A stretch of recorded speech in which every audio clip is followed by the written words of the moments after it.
Hi, and welcome back to another episode of Synergy of the Roses. My name's Claire Attio. Hi everyone, I'm Sylvia Hedda. And what we're actually going to do today is I'm going to tell my story of how I actually got onto the personal development path, the spiritual path. As a kid, I always seen things, I could hear things. I can remember a dog coming into my room one night, and it was a neighbour's dog. It was an old lady that lived up the road, and I knew that she was poorly. And I can remember waking up my father, and he was going, "No, no, no, there's nothing here," because obviously he put the light on. There was nothing there, but the dog was with me. And I can remember my parents speaking the next morning because she had obviously had some kind of health episode, and they'd had to call the ambulance, and it coincided with the same time that the dog was in my room. So there's spirituality, talking with spirits, walking the two realms has always been on my radar.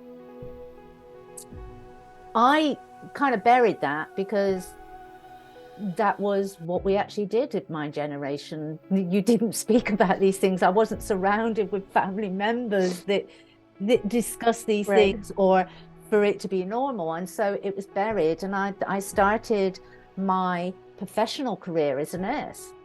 And there were lots and lots. Obviously, there's a lot of. I worked with cancer patients, so there was a lot of care of the dying there as well. There was a lot of palliative work there. And so death was no stranger to me. And when death is no stranger to you, spirituality is no stranger to you. It never really, I never connected the two. I was still in that, I'm a nurse. So that it didn't, even though I had lots, there were lots and lots of situations, there were lots and lots of times that spirit came to me. It was something, again, I kind of pushed away. And it wasn't until 2014 that I kind of hit my rock bottom. I'm the classic story. Keep going, keep pushing. Let's work in this matrix. Let's stay on this hamster wheel. That's the next thing. And there was obviously no mindfulness there. There was no sitting in the moment there. It was always the next. And I got burnt out. And I was in a really, really bad place. I was down that very, very dark rabbit hole. And my spiritual journey started with EFT, which is emotional freedom technique, which is it uses the energetic system within the body. It uses the meridians within the body to release blocked energy. And so my whole spirituality started with energy work with the EFT, and that was so profound an experience for me that I went and did the training and become an EFT practitioner. And it's from that I then really stepped onto my spiritual path and really started with the coaching and learning other healing modalities, kinesiology, bioenergy fields, the chakra system. And then started having understood that and having kind of cleared space, the messages from spirit, my ability to do mediumship and to channel then started, because I'd cleared out the rubbish. So there was space for it to start to drop back in. And I think this is what a lot of people don't realize. When we're talking about the healing, we're not saying, oh, you have to do all this healing because you need fixing. It's healing in the sense of letting go of what no longer serves you. It's letting go of the energies that are blocking you so that you can really open yourself up to your full potential. And I know that's really cliche and that's been so overused, but it really is, because none of us, our identities are stunted from the minute we're born. We're told we're either a boy or a girl, and then we have to fit into the matrix of what that means within society. And so anything else that is not within the confines of that and what your parents believe that to be, is then kind of chopped away, or it's stuffed in and stuffed down. And so you can't have the expansion, you can't reach that full potential because you're not open for it. You're not able to pull it in. You're not able to expand into who you really are. And so unfortunately, yes, it is cliche, but it's absolutely true. And so Sylvia and I, we both do. Sylvia comes from, I mean, she's got massive ancestral heritage of spirituality.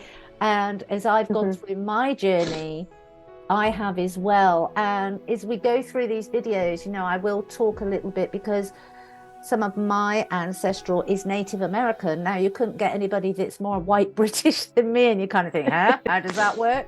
And so there was a whole cultural appropriation thing came up for me that I had to work through, and I had to speak with tribal members and do journeying with tribal members so that I could actually, I could validate my own self, so I could validate what I was getting through as to be true for me.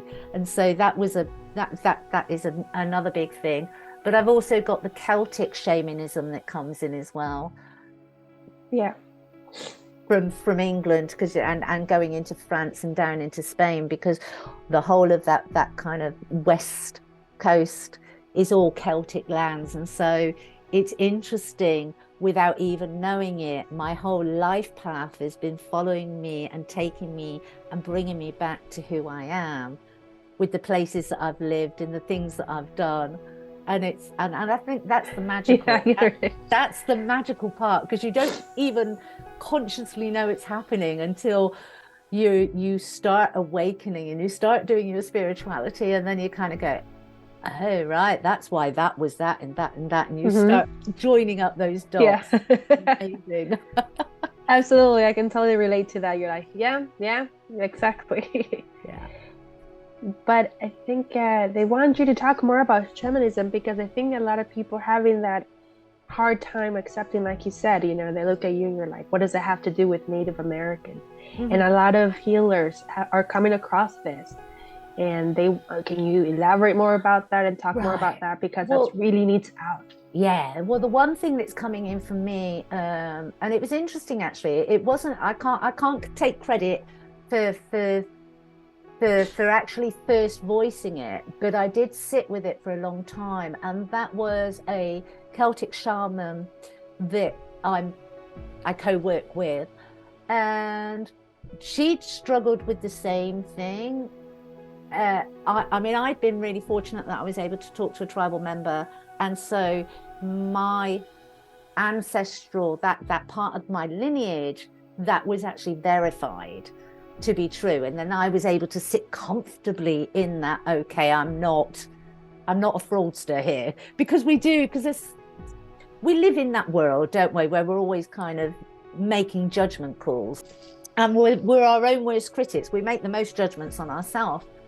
But the one thing, if I can say anything, if anybody's kind of being drawn to the shamanism side and working into that, it's you're just pulling back into your ancestral lineage.